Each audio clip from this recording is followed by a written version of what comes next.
What's up, everyone? Tyler Tamboline here, aka Toe Tag and Tambo, back for another edition of DFS Mastermind. I've got my man Alex Blickle here with me. We're going to be breaking down all things DFS in the year 2026, the landscape, how it's evolved, AI, projections, contest sims, you name it. There's a ton going on right now, and how Alex's process has evolved over the period of time, let's say 6-12 months. We'll get into all that and more. We've got a few different topics we're going to cover. Alex, my friend, happy to have you back here on a DFS Mastermind episode, breaking it all down. But what's going on, my friend? How you doing today? Yeah, really enjoyed the first one, and I'm especially excited to do this one because I think, like, as people will kind of pick up on throughout this episode, it's like there have been a lot of changes to my process. I would say, like, more so it's just kind of learning how to maximize every aspect of the process. And I think that simply talking this through with you will actually, really help organize my thoughts in that way and actually help me achieve what I'm trying to do with all of the various numbers and data and all that stuff. Yeah, and we love sharing that with other people, right? Obviously, those watching this are wanting to get better at the game, wanting to understand the analytics side of it. I tease it all the time, but you got the data covered, and I'm sort of the foundation of everything over here. Like, at least learn how to play the game, and then how can you apply those thoughts? Well, with the data that you're providing and things that you're doing over in your Discord, we'll have some promos for you guys throughout this episode. But I will just set it up. We're going to talk at least 3 different topics. Obviously, we'll go on my Tambo's tangents, and you can just talk through it. But better projections didn't solve DFS. I know you want to talk about that. I know that you're going to also talk a little bit about a couple other things, like what the industry gets right and wrong about projections. But I want to kick this thing off and sort of set the stage. You did mention it just off the top that over the last X amount of time, I'm going to call it 6-12 months, just from our private conversations or offline conversations, where you said sort of you've changed your process. And today I really wanted to talk to you just about the analytics side of things. So what, first of all, made you feel like you needed to evolve? Obviously, the games get tougher. People talk about this all the time, but for you specifically, what made you think you need to evolve? I know you have a data background, so you want to dive into the data, but what was the overall thought process? Yeah, I'd start by saying I wouldn't say that I felt like I needed to evolve my entire process. It was more that, like, I knew I wanted to make the projections better. And there were 2 kind of driving factors to that. So specific to PGA, if you kind of look around the industry and you observe the way people talk about course fit now, it's very reminiscent of how I was talking about course fit like 2-3 years ago, where there's a much larger emphasis on predictive analysis instead of descriptive analysis. So for those unfamiliar with what those mean, like, descriptive is talking about what happened. And so when we talk about, like, descriptive course fit analysis, it's people look at the tournament and they say, winners of this tournament in the past have really putted well, or their short games were great that week, or they were really dialed with their irons that week. And therefore, I want guys who are good iron players because they're more likely to, be dialed with their irons. And a lot of the time, descriptive analysis does carry over to predictive. There's like an implication that if it was descriptively important, it's also going to be predictively important. But that often isn't the case, especially with PGA modeling. And so that was like the very first thing, is just the field has started to get better with their course fit analysis. And so if I wanted to maintain my course fit edge, I had to make my course fit process even better, which in turn makes the projections better. And so that was like one of the leading causes. And then the other thing I would say is, I know that I have an end goal of doing contest sims extremely well. And to do that, you have to nail the projection process. You have to nail the ownership process.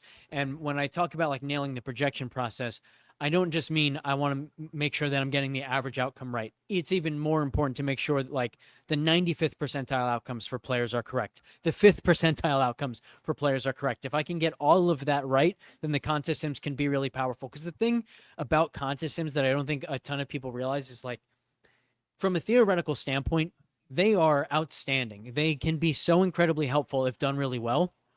The problem is small faults, flaws, whatever you want to call them, in the contest sim, whether it's in the projection process, in the sim, in the ownership, in the way field lineups are built from ownership, those small flaws can make it so that what your contest sim is telling you, like where the great ROI is more a product of the flaw and less a product of which lineups are actually good, which players are actually simming really well. And so to make contest sims as powerful as they can be, you have to do every aspect of it really well. And I don't think that exists currently in the industry. right, I just want to add a quick follow-up on that because you talked about your process from a couple years ago and that sort of setup. So what I was going to ask you is just, if someone watched your content, say maybe a year ago versus today, what's sort of one thing you would believe then that might be different now, or what that you could tell them? So what's changed, I guess, is the best way to put it. I think in terms of course fit analysis, the biggest thing that changed in like that specific projection process is I used to view course fit as a mover of like just the middle of a player's distribution. So essentially what that means is like you take a player who let's say he's really long off the tee and driving distance is 50% more predictive than usual. Essentially what that would do is it would move him a little bit higher in the projection. So it might move him, like if he's gaining half a stroke per round with driving distance, it would move his entire distribution 0.25 strokes to the right and make him just better across the board. But now what I found is that different aspects of golf have different effects on the middle of a player's distribution, on the floor of his distribution, on the ceiling. And so, with distance, as an example, like someone who fits a golf course that really emphasizes distance because he's a bomber off the tee, it will move his average outcome a little bit, but it's going to move his floor way up. It's going to move his ceiling way up. It's just going to make it much more likely that he plays to his ceiling. And so like that's been a big thing, just kind of viewing course fit on the entire distribution instead of just the center and the most likely outcome.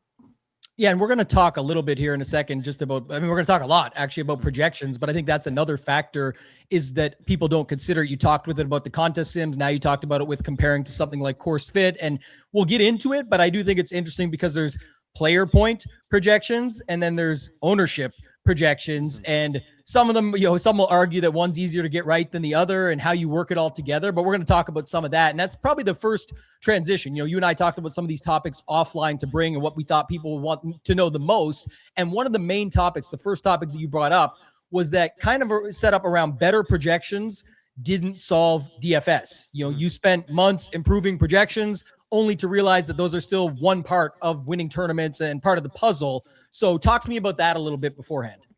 Yeah, I think I would phrase it slightly differently, which is like that was always obvious to me, right? That's always been obvious to me. Anyone who's watched Leverage Lane over the last year knows that I talk way more about like the entire distribution and how projections are just a piece of the process and how important ownership is. Like that's the whole purpose of the GPP scores that I do and all that. I think the challenge for me has been, as I put so much time and effort into the projection process, when the projections really like a player and the ownership takes me off him a little bit, or maybe it's like I just have a really strong feeling. So for example, like this week here, late August, the Wyndham Championship, or early August, the Wyndham Championship, like I'm a huge believer in Davis Thompson's talent. And I love everything that I've seen from Davis Thompson over the last few weeks. I feel like his mindset looks better. He looks more confident. His approach play has been awesome. The projections don't love him. So how do I, as a DFS player, trust my own instincts, trust my gut on a player, trust the belief that I've had in this guy for over a year now, and I'm finally seeing the results catch up to it, and overrule, if you will, the projection process that I've put so much time and effort into to say, yeah, I don't actually care that the projections don't love him. I love him this week. And finding that balance between like my own instincts as a DFS player and the data that I've spent so much time on, just like that's, I think, been a difficult part. And then similarly, it's like one of the other big changes that I've made to my process is I don't want one source of information, because no matter how good your projections are, no matter how good any model is, it's going to have flaws. It's going to have blind spots on certain players, certain types of players. And if I can get multiple views about a player, that's only going to help, right? Because then you can say, all right, both of these independent processes love this guy. Now I can be even more confident.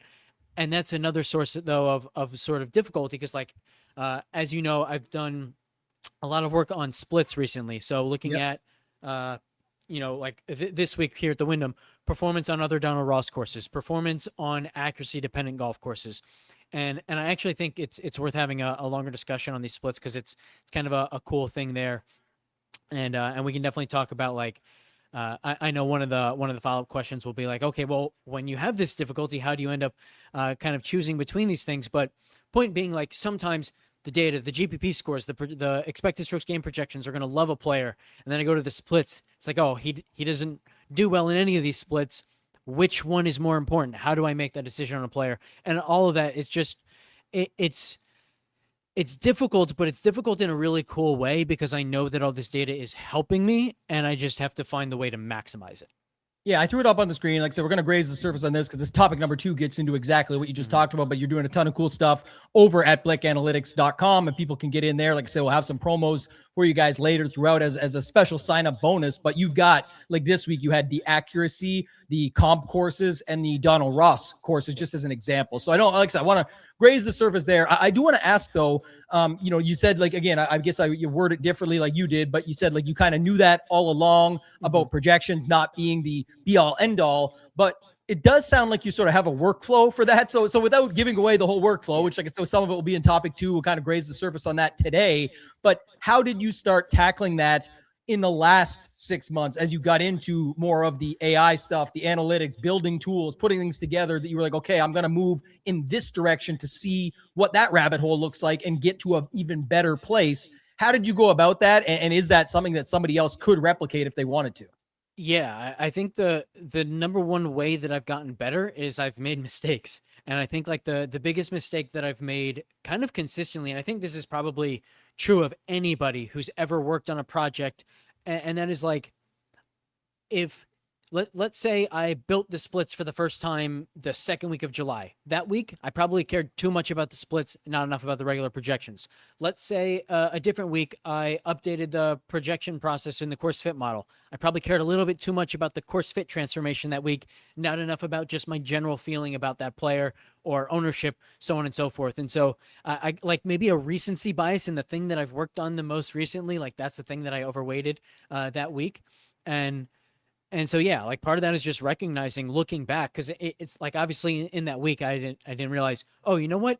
I think I'm caring too much about this as I build this lineup. It's looking back saying, man, I think I've overvalued the things that I've worked on the most recently. And so one of the things that I think I've gotten much better at, and we can use the splits this week as a perfect example, is recognizing the why behind everything that I've done and appropriately applying the why to certain players. So take these splits, for example.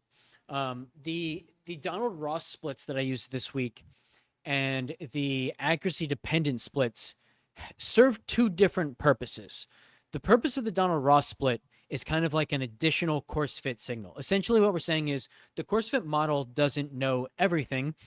Aaron Rye, I think, gave a really good answer about like why he has had success on Donald Ross courses to this point. He won the PGA Championship at a Rondeminka Donald Ross course. He's been really good here at the Wyndham.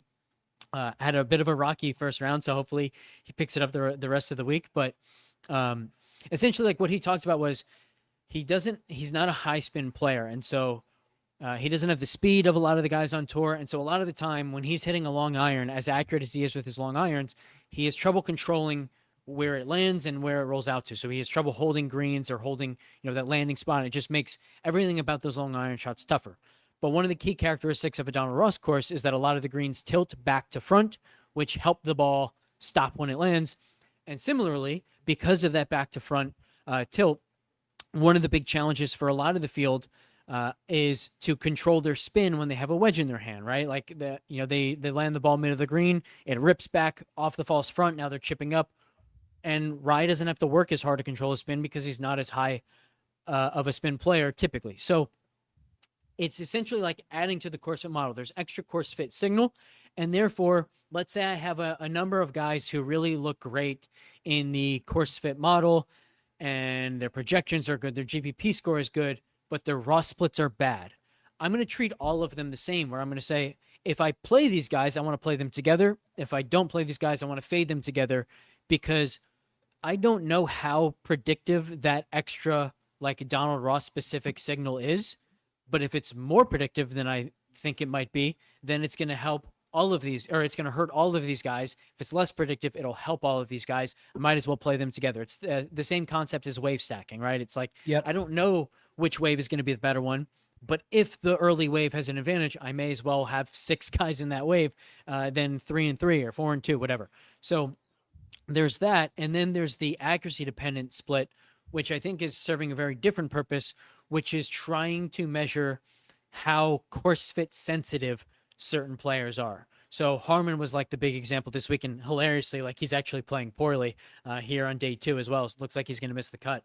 But essentially what his really good splits have said is like, yeah, the course fit model knows that he's not long off the tee and that he's far more accurate off the tee than he is long, but he's probably more sensitive to that type of fit than most players. As we see this week, it doesn't mean he's going to have success every time, but he's going to have success far more often than the course fit model thinks he will because of that sensitivity. It's very similar to a lot of the analysis that I do in baseball, which is like trying to figure out which pitchers are more sensitive to how good at hitting the opposing team is versus which ones are like, it doesn't really matter who's hitting.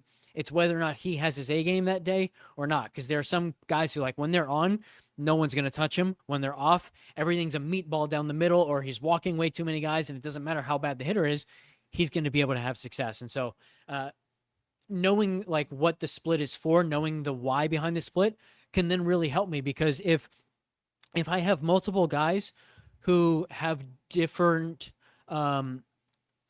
accuracy dependent splits, I don't need to group them together in the same way as I will with the raw split, because the raw split is affecting the entire field at once. Those individuals, the accuracy dependent split is very player specific, and there's no correlation between the way it's affecting one player to the next. Yeah, so it's interesting to me because obviously it does sound like there's certainly a system behind how you're balancing out all of the competing variables. Yeah. I also want to add though too, just to chime in, because you mentioned like the wave stack one, that's a perfect example that will tie in like the data. Oh, like someone say, oh, so your data is so good, and then this guy sucked and missed the cut. It's like you got to look at the whole picture. I've seen this so many times with wave stacking where someone's like, oh, they all said go AM PM, and the winner came from the PM. But you look at the top 20 and it's like 18 or 19. Yeah. The other 19 are all from the other wave. It's like, yes, the winner did find its way through. But if you were building a portfolio and balancing off of that and saying, okay, I got it right, AM, PM, you wouldn't have ended up with the winner in that example. And I know that affects things. I get that. I'm just saying it's when people look at it like, oh, the data didn't fully come through. You do have the ability with sample size and back testing and all of these other factors and things that we're just sort of grazing the surface on today to go back and say, this is more signal or this has more noise. And you know, what can you actually get from that? And that's why I said it does sound like you have a system behind how you're saying, okay, let me balance these variables out to say it's more than just the projections. Before we move to sort of what happens when the numbers disagree, which is topic number 2, do you have a follow-up there? It looks like you do. Yeah, my follow-up is essentially like that's exactly why so much of this conversation is about recognizing the fact that projections are just a small piece of the puzzle.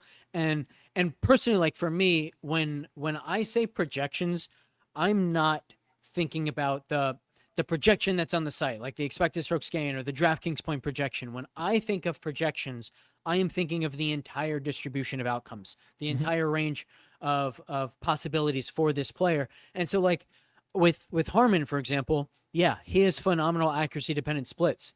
But when you contextualize that, he had, I think it was like a boom rate in 28% of rounds and a fail rate in 12% of rounds. So the fact that he failed, like, it's not surprising. We know beyond a shadow of a doubt that he's still going to fail X amount of time. It's just that it's going to happen less often. But in any given week, any given player, just because he's going to fail less often on this type of golf course doesn't mean he's not going to fail this week. Just means that if you play him on courses like this throughout the year, you're going to have pretty good success doing something like that.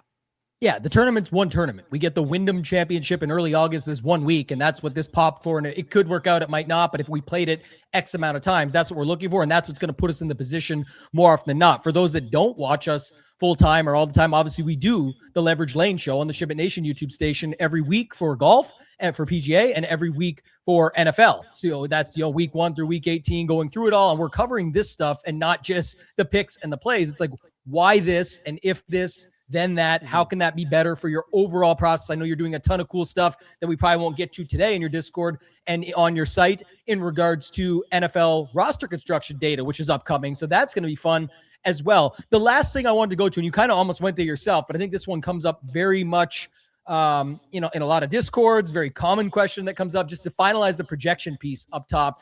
At what point would you say the ownership becomes more important than the player point projections, where it sort of outweighs it? Because I think a lot of people focus on that. Obviously, the projected points in, let's use PGA, for example, a lot of it comes from the betting market leading into that. Everyone just says everything's baked in, but because you have a system and a framework behind the scenes now where you have these splits, and I know we didn't talk about it yet, but you have the contention performance score, CPS. Like, what does it look like when somebody is in contention in a PGA tournament, or when they have been in the past? You can sort of dictate, look, ownership could even be really strong or stronger than it's ever been. But I've got these ability to say, well, the field's just projecting this. I've got these guys like 4 points either the other way. And you're not necessarily just changing it manually. I'm saying, but because you're using this system and outweighing certain other factors to bring it in, you're more than comfortable. You don't really give a shit when it's like, okay, that guy's 20%. I have nothing that likes him at anything. And the guy that's 3 points, median less, I have way higher. So I don't even have to really weigh the projection points. You could, but I have a way to make that happen. So at what point does the ownership jump in there? Because I think a lot of people struggle with that when they're like, oh, but the projection says this, but the ownership's that. How do you weigh those two together in just that angle? I don't know if you did this on purpose. You might have, because you're smart in that way, but you tease like the MLB and NFL roster construction data. I think that's a perfect way to answer this question, because essentially, so like with baseball, for example, I'll tease some of the data. Like, one of the things I've looked at is how successful are lineups that use the most popular stack. How successful are lineups that use the most popular stack but don't use the most popular player within that stack, or use one of the 3 least popular players within that stack. So like a chalky stack in a contrarian way type thing. And so I would say there's like, what I'm trying to accomplish is I don't want to have to guess from one slate to the next where ownership becomes more popular, because it's a really, really hard thing to say. And if I'm trying to guess, okay, this is the point at which ownership becomes more important, so I'm going to flip my decision on this player and now I'm going to fade him, or now he's low enough owned that I'm going to play him. If I'm doing that every slate, I'm going to make a lot of mistakes. So instead, if I can find a framework from which I'm no longer guessing, and now I know what is smart and what creates winning lineups, like, that's just a much, much better way to handle that sort of thing. But it also reminds me of the question where, like, you know, what happens when things disagree? Okay, well, what happens when, like, the roster construction data tells me that I can play the most the most popular stack. I can play it in this way that makes it really advantageous, but now the projections don't like the most popular stack. And maybe the roster construction data tells me that if I go contrarian stack, contrarian secondary, contrarian pitcher, that, like, that's a really bad lineup structure, which it is. But the model is telling me that, like, hey, today all of the best stacks are contrarian and 2 of the best pitchers are contrarian. Should I just play that? Like, that's another instance where it becomes really difficult. And so then I think, okay, well, what is this telling me? What is the roster construction data telling me?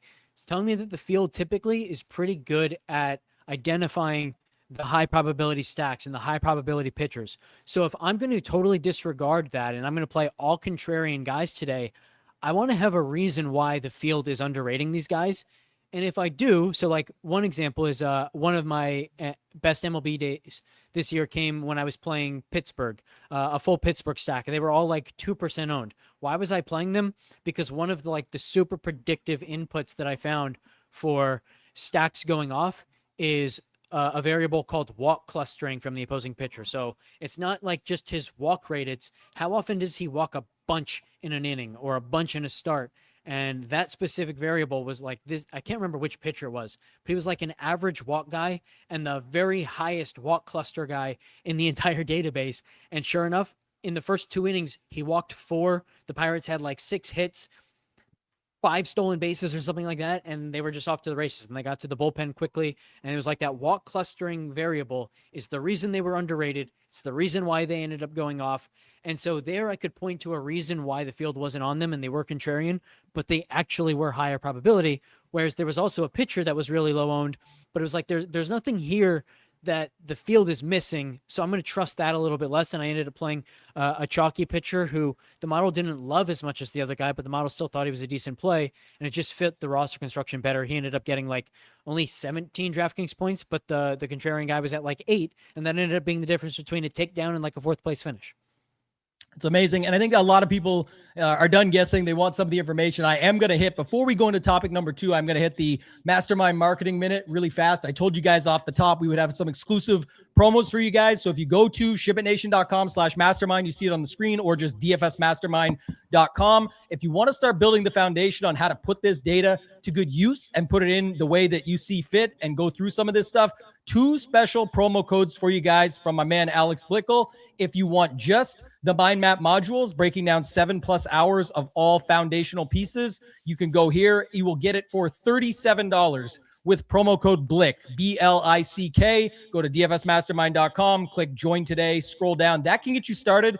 I actually advise people to start there. I really know that those that are within the program, there's over 500+ people in there already. You could see over 200+ testimonials if you just scroll down right below and see people talking about it. If you want to just get into the method, this episode is a free-for-all. We're putting this out there for everyone because we think this is important. We've got a lot more fun stuff upcoming. But if you want to join Mastermind Method, both these are one-time prices. If you join the modules, you can use your credit towards the method. But that is 60+ episodes like this one that you're watching, on top of the mind map modules, the premium podcast feeds, all the DFS Pro interviews that are in there, some of the top players in the world. You get another private Discord community, and then you get a monthly live Q&A roundtable. This code will be Blickle because it's 20% off one time. So it's Blick or Blickle. This one gets it down 37 because it was already 50% off. And then this one goes down to $397, or you could do the 2 payments of $199. On the contrary, and I know many are interested in this, so I want to put this out there. If you go to blickanalytics.com and you want to start getting this NFL roster construction data, the MLB stuff while the season's still rounding out, all of these PGA splits, etc., that we talked about. There's the main slate, there's the splits, there's the showdown, all of the MLB stuff. The NFL is just around the corner. But if you simply go to blickanalytics.com, click subscribe, continue to check out. There is one exclusive special promo from this episode that you can get $7.99 for the year, taken down to $6.39. You use promo code TAMBO. It works out to about $50 a month, and you're locked in for everything, including the pick'em and props. If you would rather the monthly, it works out to about $2 a month. It drops it down from $79 to the $60 range, give or take, and that's with promo code TAMBO. So if you go there, click subscribe, get in and support. We appreciate it, and hopefully you guys love doing this stuff like we do as well. All right, Alex, I want to get into topic number 2. You hinted at it a little bit earlier, and I think this is a fun one, and I'm going to tease it for you. I've got a little way to throw it out there with everything that we do here, but when everyone says, okay, well, you told me this about projections, now you told me you're doing all this cool stuff, what happens when the numbers disagree? So let me tee it up for you. Here's an example. Player projects well, point projection, okay? Great course fit. On your end of things, they've got a great GPP score, but then you go and look and it's terrible splits or something like that. Or, maybe the ownership looks fine. Maybe you're good on the ownership, but what do you do when there's the contradictory data in that aspect? How do you sort of walk through that? Maybe give us your thought process there. Which pieces of information deserve the most weight if you have to sort of flesh it out from there, and any certain metrics you would trust more than others? Yeah, so I talked about this a little bit already, but like the very first question that I'd ask is, what's the purpose of each piece of information? Because as I alluded to earlier, like it's going to apply to different players differently. And so, for example,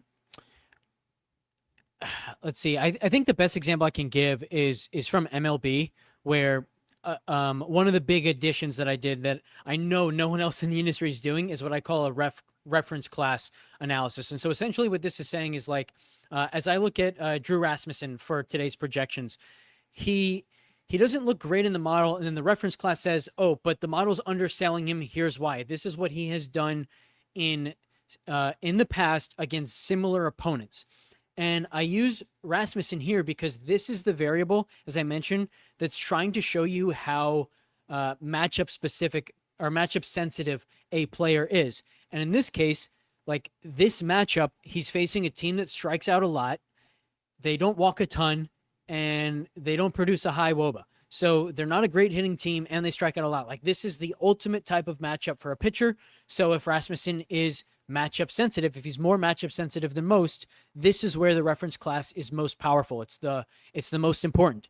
If you look at a different player that's also like the model's also saying, hey, he's being undersold by the model, and you look at the matchup and it's like, well, they're a medium strikeout team. They're a medium WOBA team. They walk a neutral amount. It's like, okay, this isn't telling me anything about his matchup sensitivity, so I care less about the reference class. I care more about how he actually projects. So that's the first way I'd answer is just what is the purpose of the data you're looking at? And then that's also like the way to prioritize stuff, right? You want to prioritize the stuff that most specifically applies to the player. The second thing I'd say, though, is it's also like important to recognize what type of player are you? Are you a single entry guy? Are you building 3 lineups? Are you building 150? If you're a single entry guy, chances are, especially like for, let's say, PGA, you can probably find 6 players that don't have contradicting information on them. You can find 6 guys who have decent or good splits, good GPP scores, project well, all of that.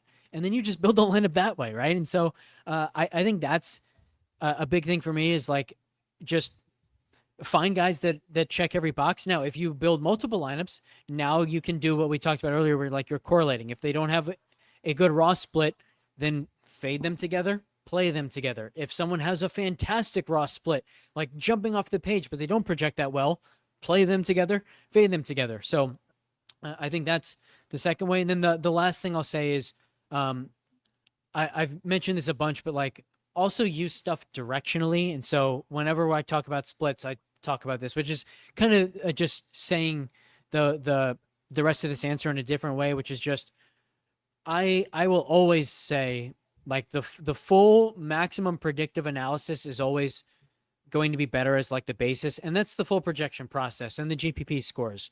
So that's where I start, and then I want to typically use the splits just directionally, where I say I know this player is good whether or not this split is predictive. If it happens to be predictive, I get even better. Same thing with like wave stacking, right? On a week like this where we didn't see a huge edge in the wave stack, then you don't just say, all right, I'm going to wave stack anyway and choose anyone to throw in that wave stack. You're going to say, I'm just going to restrict my pool to the guys in this wave that project well, that have good GPP scores, that have good splits, so on and so forth. So just using things directionally, I think, is a really powerful tool because it allows you to be wrong about that thing and still have a good lineup instead of making it so that being wrong just like tanks your whole week.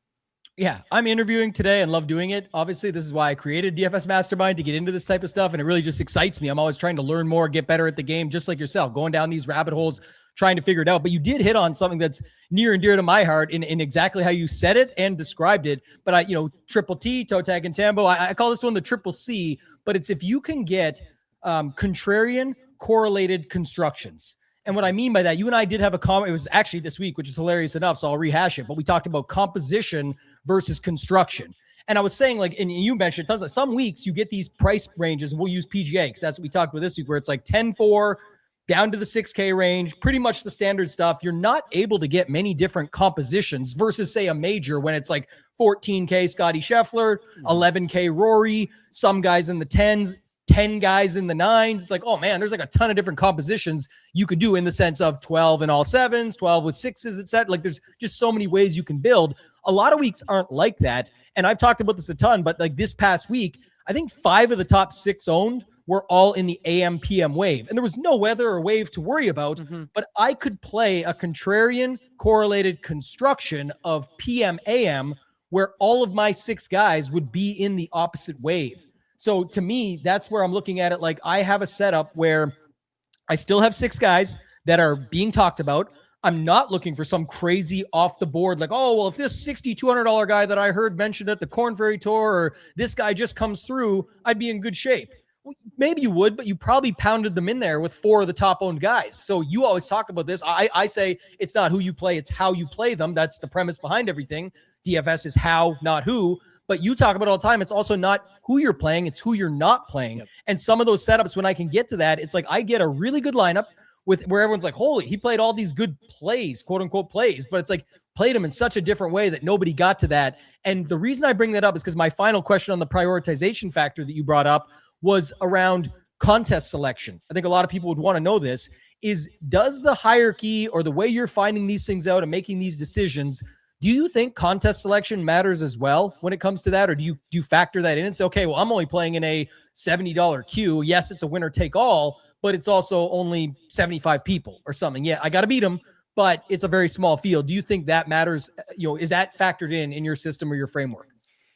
Yeah, I would say kind of indirectly. Like, I think if you're just following the data, you kind of do this regardless. But I think the larger the contest, the more top heavy it is, the more advantageous it is to try and find a unique angle, as opposed to just playing the best plays that have good GPP scores and stuff like that. Like, so for example, like everybody knew that Hideki Matsuyama was a pretty good play this week, right? He's 30% owned for a reason.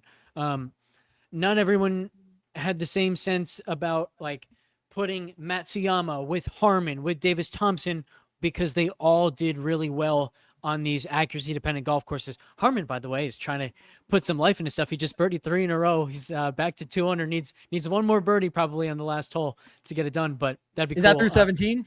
That's through 17. Yes, and now he's got the tough 18th. But there, yeah. man. Come on. Yeah, that'd be hilarious as we're doing this. By the way, if anyone's watching, like I think they'd be disappointed in us if we weren't sweating our own lineups throughout this episode. We do this for real, right? We don't just talk about it, we be about it. So there's definitely a lot of money at stake and on the line, but it's like always fun just to sweat it along. We thought this would be the best time to record it just to get something out to you guys, but it's kind of right in the middle of the cut sweat. We're sooner than later though. We've got a long day ahead of us still, but good call on the Harman side of things. Yeah, absolutely. So I think that's a big part of it, is just like, how much payoff do you actually get if this really unique angle that you're taking comes to fruition and is like the powerful tool that you hope it is this given week, versus just playing things really well and smart, sticking to fundamentals, like in a 27-person qualifier or something like that. So I think that's probably the best way to answer it, but it's not something that I've put a ton of thought into, because I think that largely the data is going to answer that for us. And would you agree, just to round out topic 2, that you are now trusting different things today than say maybe 6 months, a year ago, 2 years ago? You're definitely in on other opportunities now of saying, okay, I've got a different process. Does it, and I'm working towards making it even better. It's does not say it's finalized, but I've got a much better framework, decision-making system process that I can actually use. Yeah. And also I think there are some things where like I'm now talking about things in a different way, but there's a reason for that. It's not like something big has changed. So for example, like if you asked me about splits a year ago on, let's say Donald Ross courses, I would have said, number one, like the sample size is too small. Number two, you're going to get a lot of like random signal from it. So the main reason why the sample size is not as concerning anymore to me is because in such a small sample, what you would previously have had in the way that like any split database around the industry exists, is that the way a split works is it looks at how the player has done, let's say, over the last 2 years in that split, and then it compares it to how he's done out of that split. But what's something about PGA that we know to be very true? Recent form matters. Recent form matters a lot. And so if you're looking at a small sample over the last 2 years, and this player has been half a stroke better in this split than out of that split, you have no context about what form was he in when he played within this split versus out of the split. Did he go through like a 6-month slump where he didn't play any golf courses that fit this split, and all his rounds in this split came in the best 3-month stretch of the last 2 years? Well, now you're not getting signal from the split itself. You're getting just randomness of how he happened to be playing in that time versus how he's playing now. So that's a big concern that I've been able to quell with my own data, because now the split process that I use isn't looking at just the overall performance in the 2-year sample. It's going week to week, creating his is his expected performance based on his recent form, his course fit, and then it's looking at how he did relative to that split, so on and so forth. And so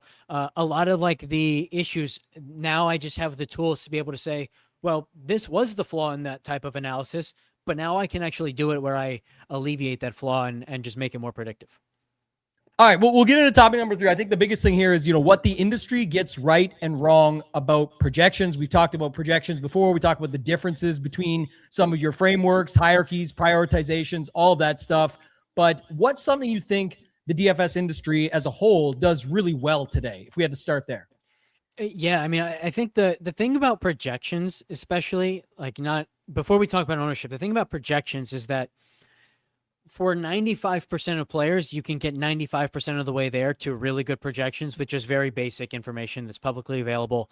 And the vast majority of people doing projections are going to be pretty good on the vast majority of players.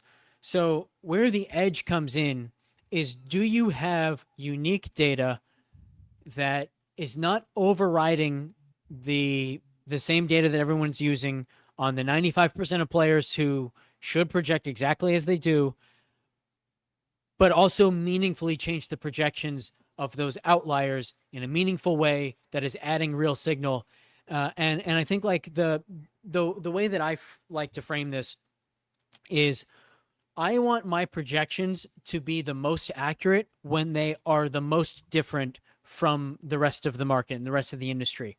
If I have the quote unquote most accurate projections because they have the highest R squared to actual results, or the highest root mean squared error, like whatever mathematical process you want to use to measure accuracy, but the 3 most different guys all underperformed and the industry was better on those guys than my projections, that's bad. That's not actionable data and an actionable advantage, because where guys are the most different from the market, like that's where my subscribers, that's where I am most likely to be making decisions specifically from my data. And so I want to make sure that those guys are the ones that I'm getting right most frequently. And so like I think that's probably the first thing I'd say is, it's not so much what the field is doing poorly, because I think largely like the field is doing things really, really well.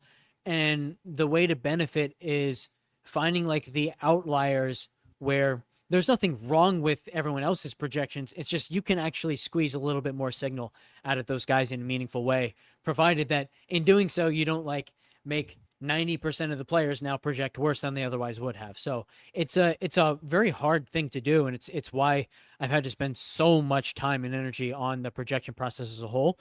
But yeah, and I think like the corollary, if you will, to this conversation is, well, if they're doing all these things well, like, does that mean we're in a more difficult DFS environment? And I think that's where the conversation is going to go next. It certainly does. I mean, but before we go there, I want to ask quickly, just is there anything that you think that DFS players overvalue and on the flip side undervalue when it comes to, projections, data, analytics as a whole, anything like that? I think, back in, we're dating ourselves now, but like, I think of course history as being a thing. Oh, like, is the best course history. It's like, okay, like that's factored. And also it's like, because he played good here in 2018, does that mean he's going to play here, great in 2022 when we were really talking about this stuff? Now it's 2026, of course, but you get what I'm saying. So is there anything you think in the ecosystem or the industry that people overvalue and on the flip side undervalue? Yeah, I mean, I do think there are little things like course history in golf, or BVP, batter versus pitcher performance in baseball, that are overvalued. They're basically the same concept, right? You're just taking too much from really small samples. And sure, like 1 out of 10 guys with a great course history has a great course history because of signal we're not picking up elsewhere. But good luck figuring out with a 1 out of 10 where it's real signal instead of noise. And most of the time, that noise is going to take you off of a better approach to your week. So you're better off not using it. But I think the better way to answer this question is, I still think we're at a place where the average DFS player cares way too much about the most likely outcome and not enough about the full range of outcomes. And right. So like there are players who they project well, maybe they're 20% owned, but it's almost like we have free reign to fade them and hope that they don't play well or miss the cut, because they just don't have the type of ceiling where we're likely to actually get hurt if we have a good lineup for not playing that guy. So like if the guy has great top 20 odds and great miscut odds and really bad win odds and bad top 5 odds compared to other guys around him, like I said, it's free reign to fade that guy, because even if he finishes top 20, as long as you have a good lineup, you probably have a guy that finished somewhere along those lines. And now you have a chance to really separate from those lineups if he finishes 40th or misses the cut, and you actually get the top 5 outcome from the guy you played instead. Yeah, I'll add my 2 cents here, and then you can rebuttal it, and we'll get into the main meat and potatoes here. But I would say that of this topic, but I would say like the overvalue still happens in the picks and plays. And what I mean by that is like we've seen where Scotty Scheffler is like those lineups are bad. They're simming horribly. Like there's nothing that makes them work. You would need 3 scenarios. It's not the myth of like, well, at this price he has to win. That's been refuted a bunch of times where it's like when he was 12K and came 5th, but all the other guys around him did shit, and then the value plays came through, et cetera, et cetera. Like that can happen, but it was like you need Scotty to perform. You need the low end to come through. You need all these guys up the middle where there's like 40 of the best plays outside of Scotty, that can form the best lineup. So I think people overvalue picks and plays, undervalue roster construction as a whole, and some of the stuff we talked about there being like, what does you're building a whole lineup. If you get Scotty right, it doesn't mean everything else just goes your way. People always you're undervaluing the requirements of what it takes to win a tournament. You're undervaluing, like I love your point about like, the most likely outcome. It's like, okay, great. The Yankees broke the slate. Well, they're the chalk team on the slate. Great. The Yankees broke the slate. It's like you didn't escape the room. If you were in a 100-person tournament and 50 of the teams have the Yankees, you got to another room with 50 people, half the room left, but you're staring at 49 others. You want to be getting in rooms where it's like, oh, we're down to 5 of us now already. And it's like, okay, how do I separate from that? And there's other ways you can do it within it, but I just think that what I did want to ask on a separate note, because we talked some baseball here, the curveball I will throw is, does the DFS industry overvalue or undervalue contest sims? I'm very curious to get your answer on this one.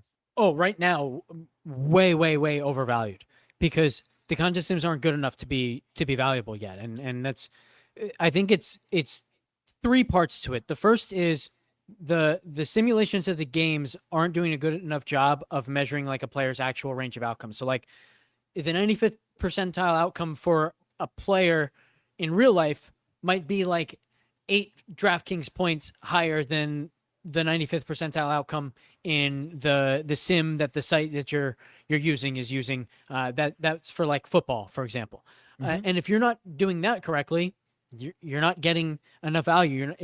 You have to do a phenomenal job of measuring the actual volatility of these players and matching the shape of their distributions to real life player distributions. Otherwise, you're just not getting a whole lot out of it. And that can be the difference between like saying, oh, you should play the 20% guy who projects a little bit better than the 10% guy instead of the 10% guy over the 20% guy, just because you didn't have enough variation. And that variation meant that you were overvaluing the more popular guy who's a little bit more likely to succeed. But they may be like equally likely to be the guy that you need on the slate, in which case you're better off getting the guy you need on the slate at 10% than 20%. The second part is, I don't think the industry does a good enough job on ownership projections themselves. And then the third part just builds from that, which is, I don't think the industry does a good enough job in their contest sims of building field lineups from the ownership projections. And that's with a lot of like the conditional ownership stuff that we talk about that is so important. And it's significantly more important, I think, for people building contest sims to understand and apply to their contest sim than it is even for the average DFS player to think about when they're building lineups.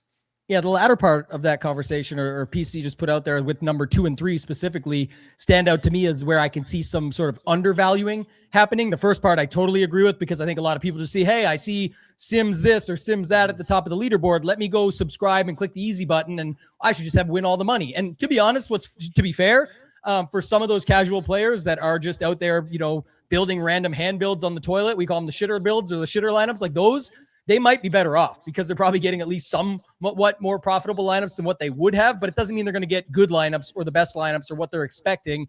And it's because the reason I said 2 and 3 were when you talked about accurate ownership projections and then how to use them and that sort of stuff, field lineups specifically. I think the best DFS players that are having the highest levels of success do have better ownership projections, or they're getting better ownership projections from wherever they're getting them. And then on top of that, they are creating custom fields, because once you have the more accurate fields, and my example I always use is like 2 I'll use like, it was like a year ago or 2 years ago when Contest Sims kind of first hit the market. I'll never forget this one. It was like, okay, Saquon Barkley is going to come in at like 15% this week, and he's got a great matchup and blah, blah, blah. And everyone's like, that's insane because they're going to these other running backs around him. So the Contest Sims are jamming Barkley like crazy.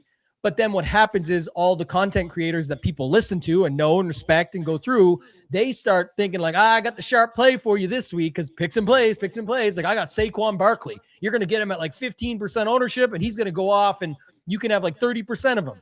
So everybody loads up 30%. All the people with the Contest Sims, all the people listing generically, all of a sudden Barkley's the highest owned running back on the slate at like 38%. And people are like, whoa, what happened here?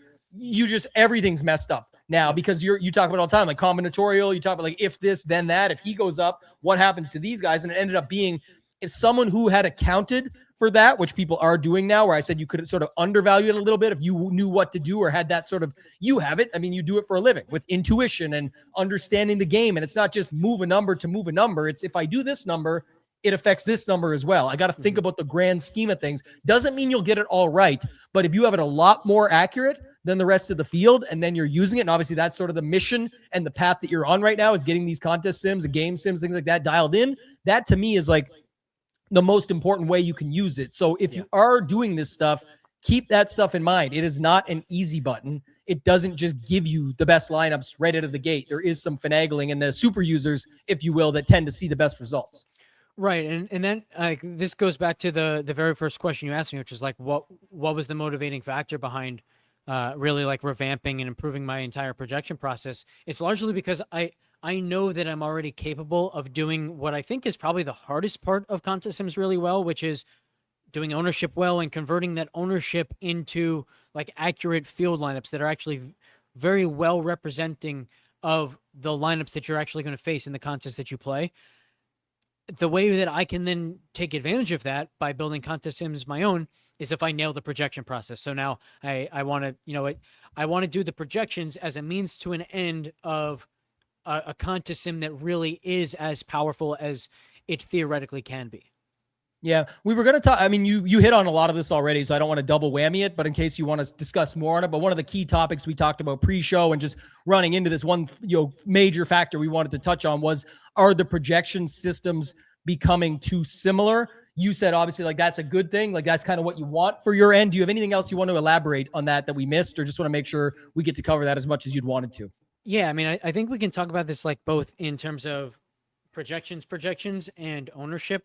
Like, ownership projections. Let's start there because the more similar the field's ownership is, the better. The reason for that is I think one of the things that like people who are doing the ownership projections and ownership projection models, like, certainly a lot of the ownership projections around the industry are largely an automated, maybe even machine learning process that then someone goes in and gets their hands on and manually updates. But what those are totally blind to is like, well, where are players actually projecting around the industry? Because think about, let's just imagine week one, we get there this year, and I don't even know exactly who's on the slate yet, but like, let's say CeeDee Lamb is projected at 10% owned on one site and 30% owned on a different site. Very unlikely that you're ever going to see a player that different, but like, if you're a DFS player, Tambo, and you're looking at CeeDee Lamb at 10%, chances are you think, oh, that's pretty intriguing, right? If you look at him at 30%, you think, oh, that's too high. I'm not interested. I want to find a more contrarian guy. So like you could very literally have a scenario where 10% of the field thinks that CeeDee Lamb is a good play at 30%, and 30% of the field thinks that CeeDee Lamb is a good play at 10%. Well, very obviously from that, you can conclude where players are projected affects their actual ownership. So where the perceived ownership is for a player affects his eventual ownership. And so the more consistent ownership projections are around the industry, the larger that effect actually is. And that's good for someone who's projecting ownership based on this actual variable that other people aren't using. So I love that from that perspective. And then the second thing I'd say here is like, it's also very good for us the more projections align with one another, because the more projections align with one another, the more concentrated ownership is going to be, the more predictable the field is going to be. And a more predictable, concentrated field is a field that's more easily leveraged. And so given our strategies of taking a more contrarian, aggressive approach to DFS and really gunning for those top 1% outcomes and winner-take-all outcomes like winning tickets, we love a landscape where the advantage is to the player who's trying to leverage the field instead of trying to kind of align with the field. Agreed. And we've talked about this a ton with the, 6-6 rates or low scoring NFL weeks. We want those because it means the chalk busted, and it means we've got a better opportunity with that. If the chalk busts, it's sometimes because it's more congested, because of these systems being so similar and all that. And even like listening to you talk today, just go through it and knowing you personally and just having this conversation, it does feel like you've built almost a completely different framework from what the average player is using. You mentioned earlier that this is possible, that somebody else can do this. You haven't got into a ton about sort of how you build this stuff. That's probably a conversation for another day. But I will say from a futuristic perspective and just talking DFS landscape again and going back, kind of round this thing up with a wrap up here, where do you think the DFS industry is headed from here? I use poker all the time. Like the poker's still huge. A 22-year-old just won the main event. Like that's a huge factor, 10 million bucks. We still have like everyone, DFS is this, like people say all these things. Well, last year was the biggest NFL contest ever. The $2 million to first prize that DraftKings ever hosted for 33. Satellites have got much bigger and people are getting more into those as people get restricted at books or they're not winning their parlays, things like that. Like people come over. So you do see it's such a smaller percentage versus sports betting. No one can sugarcoat that. We get it. We know it. We see it. Prediction markets exist. I get that. But where do you see the DFS landscape headed? And then anything more with the DFS strategy perspective of like how that applies with things like we know NFL, PGA, all these MLB, people are still loving all these sports, and soccer came in with the World Cup. Now people are asking about Premier League or Champions League, things like that. So give me your thoughts on the DFS landscape moving forward.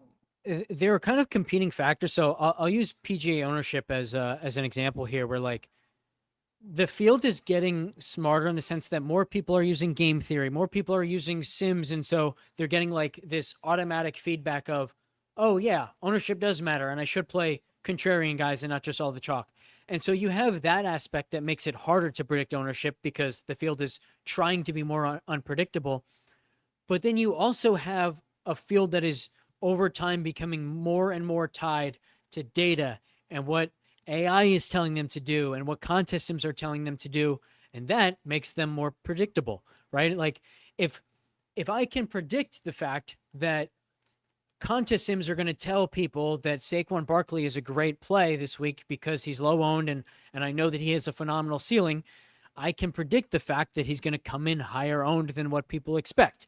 And then I can put that into my contest sim, and now my contest sim can treat it appropriately for my subscribers, so on and so forth. So like there's certainly that aspect, but I think that in time, it's just going to be more of the same of that, where we're going to see people be more and more data dependent, kind of using their own mind a little bit less.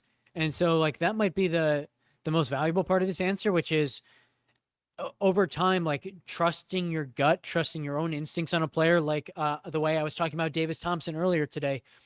That might be a larger edge now than it was 2 years ago, whereas 2 years ago, like the edge was in trusting the data and just having better data than other people. Yeah, and I think when you talked about it earlier with things like your splits and, CPS scores and things like that you can do, you can almost, even as a hand builder or somebody who plays less lineups, we talk on Leverage Lane all the time. It's not always about the portfolio players and the MME buy-ins and things like that, where people are getting into 150 lineups and building out a full portfolio. But you can look at it from the perspective of, okay, I can see the data.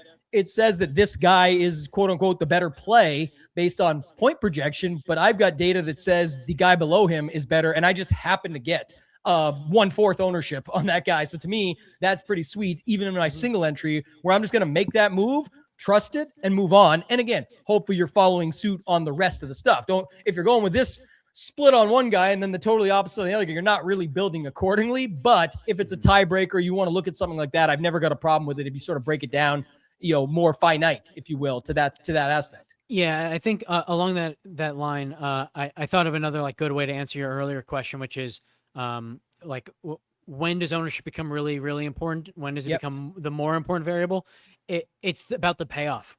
The payoff, if you're right about the low owned guy. So for example, like if we're evaluating CeeDee Lamb versus Malik Neighbors and Lamb's going to be 30%, and Neighbors is going to be 5% or 10%. Let's say, if you're right about Neighbors being the better of the two plays, like he could get 30, 35 DraftKings points to Lamb's 15, and that's a huge difference and much lower ownership. That's really helping you separate. If you're looking at like a 15%, $3,500 receiver versus a 5%, $3,500 receiver, and being right about the lower owned guy means you get 12 DraftKings points instead of 9. That's not helping you separate. So their ownership doesn't matter anywhere near as much. And so I think it's the same kind of answer. It's about what the payoff is, but it's just kind of getting back to the whole idea of separation, and the fact that separation is not just from low-owned guys. It's low-owned guys who give you big scores. And so, that ceiling outcome is certainly important.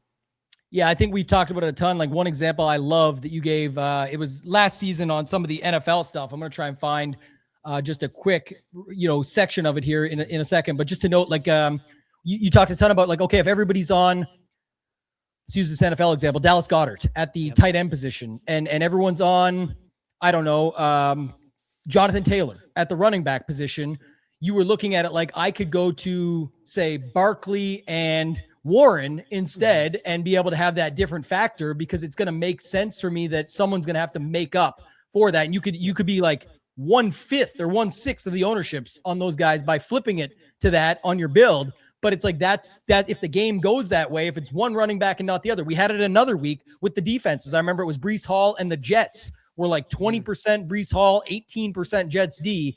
It was a 1.5 point spread. Both teams had horrible quarterbacks that week. Yeah. And it was like Cleveland, Judkins and Cleveland D is almost the same price. I think it was $100 less. And it was 3% and 1% or something. And they absolutely smashed them. Yep. It's like, that was a spot where like the data was just pushing everyone. Like you have to go this way because the projection said this. And we were like, it doesn't say that really. It's just what people are pressing for. We're seeing this on the other side of it. And we had that was one of our leverage lanes. So you just flip the build to that. It's the same game, same flow, just opposite team. And we use this in Showdown and so on and so forth with NFL, just around the corner. Anything you want to add on that quick, but that's just a thought that I had as an example. Yeah, that's actually an awesome example to follow up based on the conversation we just had too, because we were part of the reason we got onto Cleveland that week was because we recognized that Breece Hall and the Jets defense is going to be a much, much, much more popular combination than what everyone else realized. Why? Because we saw that, like, hey, Breece is projected around the industry for like 12 to 15%. The Jets are projected for like 10%. A lot of people are going to realize, oh, I can pair them together. And that's like a really intriguing thing. And so we were right that Breece ended up like, I think that week I had Breece at like 23% in single entry, double like the second highest in the industry or something like that, and just nailed it. And the same exact thing for the Jets. And then on top of the individual ownerships being much higher than people realized, it was like they went up individually because they went up together. And so the combination, the combinatorial ownership was even a bigger miss from the field and what the contest sims were saying. And so like if the contest sims around the industry were better and got that aspect right, guess what? They wouldn't have been showing people that pairing Breece Hall and the Jets defense was such a great thing to do. And then those ownerships wouldn't have been anywhere near that high. And so it's kind of an interesting like chicken or the egg situation there. But yeah, that was an awesome example because it's talking exactly about both aspects of it. Yeah, you had there was another really good one you had last year that I can't remember off the top of my head, but it was something along the lines of like, if you need to make up for McBride at the tight end position, who's like super high owned. Do you remember that one? It was like, I think it was like a Raider. Maybe it was with like going to the Raiders tight end and then playing it off of that. It was something along those lines. Yeah, and moving with somebody else in the wide receiver spot, because that's how you make up for it in the income, like in the interim. Yeah, I think it was a late swap discussion where McBride was on the early slate, and then there were like two good cheap tight ends in the late wave of games. And so the thought was, if McBride goes off early, you don't want to just like let's say you have Bowers. I think Bowers was on the late slate, so you don't want to just play Bowers and hope that Bowers matches him. What you want to do instead is you want to say, okay, well, what if I get two cheap tight ends who both do well, and now it's less likely that McBride is in the optimal lineup. because you can only use maximum of 2 tight ends. So if both cheap tight ends late do well, like if McBride gets 28, but the cheap guys get 15, that can do well for me if I then use those cheap tight ends to go get Jahmyr Gibbs, CeeDee Lamb, Amon St. Brown, and now all 3 of those guys do really well because the lineups that have McBride can't get that combination of players. So it was just like trying to find a way to think through of like how do I make up for this player that I don't have when in a better way than just hoping my guy also does extremely well. And it's there are obviously ways to do that and kind of box people out from needing that player, because that's what you're trying to do, right? Like if you say, okay, because essentially, like, put it this way, McBride goes off early, I've got Bowers. You know what? There's probably, and let's say Bowers also then goes off late. That does help me against those McBride lineups, but there's probably a lineup that has Bowers and McBride. They went double expensive tight end, and now I don't make up anything on that lineup. If I'm trying to get into the top 1% still and go take this thing down, I don't just want to beat most of the field. I want to beat all of the field. And the way I can actually pass those McBride lineups is if McBride ends up not being necessary. And that can't happen from just Bowers doing well. It can only happen from 2 tight ends doing really well and boxing him out of that. Yeah, and I remember too, there was another week with like Bowers and Genty. It's like, and it was one week when Genty wasn't popular for once. I know at the end of the season, he was popular every single week, but just noting where it's like everyone was on Bowers. And it's like, he's the only expensive tight end. I can get a completely unique roster construction, going back to what I said earlier. I think a lot of people undervalue if I play a low-owned Genty, who would be the guy to steal it from him. So if they're thinking he's going to get all these points, let me just give him to Genty and then let me move my lineup construction around so I end up with a different build altogether. It's like you get a win-win scenario using game theory and roster construction to your advantage. Another week, Breece Hall was popular and nobody was playing an expensive running back and they were playing Atlanta. And I had a really good lineup that week. I remember like Tyrod, 2 cheap wide receivers, and Bijan. It flipped the build, but it also used game theory. And I was in the same spot, just playing it differently. You know how many times people say, man, I was all over the right game, but I just didn't have the right pieces. So we talk a ton about this. We'll rehash it one more time and I'll let you people know, let the people know what you've got going on. But this is what DFS Mastermind is about. Again, if you go to join today, I would recommend just getting started. It's $37 if you use the code Blick, BLICK. Just buy today. Click Blick code in instead of the current one. It'll knock it down to 37. One-time payment. You get all of this. Just to show you guys quickly what you're getting. You're getting DFS Mind Map and DFS Mind Map 2. The topics covered are bankroll management, contest selection, 1 to 3 max, MME, the secrets of satellites and qualifiers, which Alex and I do a ton of, live finals, more on data and tools, player pool creation, optimizer benefits, some more on the content industry and future of DFS. On the intermediate to advanced level, you get roster construction and lineup selection, not contest selection. What lineups for what contests? GPP leverage, contest sims explained, late swap discussions like what we just had here, more of a review process and more on that coming in the future. Single entry strategy, which is where the whole leverage lane began. That's where we started that show from. It's like, we need more single entry strategy out there. Playing Showdown. I've had a ton of success in the Showdown streets. I know Alex has it as well. And then my lessons learned, if you want to sort of jump the gate and be able to learn that, and then you can upgrade at any time. And that's when you're getting the interviews. Tons of different guests on there. Hamhawk, Blickle, my man is in there. Shaloub, The Mish, M. Bellman. Have a ton of different stuff there that you guys can go in and see. N. Corfield is Neil Orfield. Hybes, our man, the RIP, the big guy in the sky, DGen 75. Hebrew Cheetah is on a heater himself right now. 250K scores in MLB this week. Creighton, Sheets, ton of different interviews that you can get, and you can sort it by sports. If you're priming up for NFL, there's a ton of different stuff there. If you want to go to modules and get the actual NFL ones, they're all under one roof, but that's the full package. It's a one-time payment. You can check it all out. If you guys want to go to Blick Analytics, I'll bring that up here now. Alex, you want to talk a little bit more about what you've got? I obviously touched the surface, but this is the end of the show here, man. Let's give them what they want. They can use promo code TAMBO over on your side, but what's the thoughts on Blick Analytics and how you want to go through it? Honestly, I don't think I need to add a ton here. I think a lot of this conversation kind of showed and talked about everything that Blick Analytics has to offer. The thing that I'll add is, because ownership projections, GPP scores, projections have now been added to the site and are now directly going to subscribers through the site. The price will go up at the start of the NFL season, so just get in now and you get the best price and use promo code TAMBO, and now you're getting a discount on top of a discount. So definitely get in with that. Yeah, it should work. I'll show you guys here just so you have it. But just to set it up, it drops it down depending on what you want to get set up for. And that's on the annual. That works out to about $50 per month. But if you go with the monthly, it's like $2 a day. You're not going to be disappointed. There's a ton of sharps over in that Discord, myself included, looking to gain knowledge, get ahead, use this data. DFS Mastermind sets up the foundation, I think, quite well for you. You're just going back to those modules as how to get started. And then when you have the data to actually apply what you've learned, that's when it really sets off.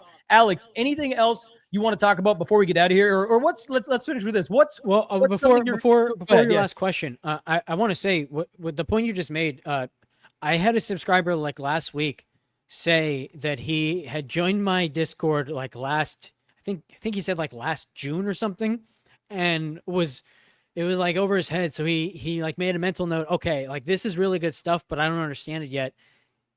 Went to Mastermind, kind of mastered the fundamentals, and came back. He's like, I actually like understand it now and know what I'm looking at. And like it's you obviously can use DFS data when like all they are to you are numbers, and okay, a high number is good, a low number is bad. Like you can still build lineups that way.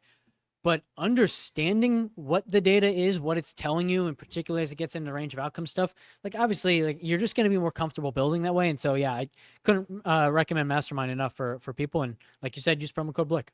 Yeah, Blick is for the modules, easiest way to get in. And then you can hit me up if you want to go up from there. We'll get you the code Blickle. It just all stays together for the method, and you get to use that $37 credit towards the upgrade. It's a one-time payment for a method where you get everything, including the Q&A roundtable, and you can do a 2 payment. So you can do $199, and then 30 days later, another $199, and you're done forever. You're in, and it's a monthly ongoing thing. Not only are you in the Discord, we're doing a monthly Q&A roundtable, sometimes 2 a month. So all this content, this is, like I said, is a free-for-all. Typically this type of, if you love this stuff, there's 60 plus episodes, 60 plus hours in there of this type of stuff. That's what it's all about. So it'll give you a really good foundation to get rolling, and then get in Alex's Discord. Use that exclusive promo code Tambo. He doesn't do 20% off very often. So on the monthly all access or annual all access, my final question to you was going to be, what's next? What's something that you're most excited for to explore next in the DFS strategy analytics space?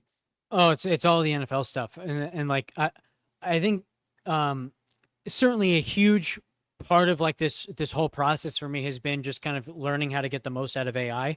And the next part of that for me is looking at all. So like you mentioned, I've got a lot of roster construction data in there for NFL already, but as you know, it was only part 1, and part 1 was all about like what type of stacks are the most likely to succeed when you're double stacking. Do you want to go QB wide receiver, or QB wide receiver, tight end, answering questions like that? Part 2 is going to be all about ownership. And then part 3 will kind of be a combination and looking for outliers. So like, do we want to treat Brock Bowers and Trey McBride as tight ends in this roster construction data, or should they be treated more like wide receivers, things of that nature? So that's next. And throughout August, like that'll be dropping. And also throughout August, I'm building out some really, really cool NFL sims that I can't wait to put into action. So all of the rage right now, I guess, is NFL related, and it's going to be a really fun season, I think. Yeah, this is it's been really fun. This is a really fun episode, man. I love going through this stuff with you. Obviously, we have good chemistry and get along quite well, and partnerships and things like that with Leverage Lane. Hopefully, you guys will tune into that on the Ship It Nation YouTube station this season. We're going to round out PGA, and then we've got the NFL season. We'll be back every week breaking it all down for you guys. We don't put the show out super early just for clicks, etc. We put the show out when it's most actionable for you to use a lot of the stuff that we're talking about and being able to apply it. So when Alex has the latest of his data, and I've got more stuff on my end at Ship It Nation and with Mastermind and thoughts and things that we've put together within the Discords, you'll be able to get that as well. So make sure you're subscribed to the channel. I will say, Alex, it feels today like we talked a lot about how your thinking has evolved over the time. Like that's really what it came down to. Obviously, you've been working on it for quite some time, but we didn't really talk about the full process behind the how, right? We just talked about how Mastermind is how, not who, the data and how you can use it. But I think it's a conversation for another day. So I'll tease it there. We will have some more information upcoming. Make sure you're following both Alex and myself. My ex is at Toetag and Tambo. Alex, yours is? At Alex Blickle 1. Yep. Make sure you're following us. Stay tuned, guys. We appreciate you watching. Alex, thanks so much for doing this. For everyone out there, make sure to hit that thumbs up, subscribe to the channel, and we'll see you on the next one. Thank you.